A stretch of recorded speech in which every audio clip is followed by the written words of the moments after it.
how to log into Godaddy account. Hello everybody, welcome back to our channel. In today's video, we are going to teach you how you can do it, so let's get started.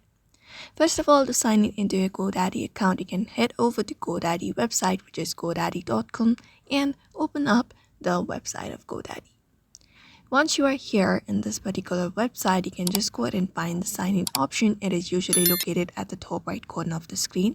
So you can look out for that option right here and tap on it, the account option. And here we should be finding an option of sign in.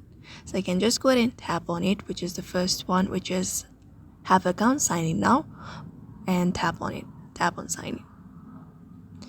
And the next page appears where you can use your login credentials. So all you gotta do is wait for that page to load up, and here all you gotta do is enter up your username, which might be your email depending upon what you used when you created your account, or your customer number. So just go ahead and type it in this first box right here, and then your password in the second box. After that, you can select the sign in button to access your account, and that is it. If you can't remember your username, you can retrieve to the login page. We have this need to find your username or password section. You can just go ahead and do that and try logging in again. So that is it for now. You may follow this method in order to log in into Godaddy. So I hope this video was helpful. Give it a thumbs up and subscribe for more tips and tutorials, and we will see you in another video.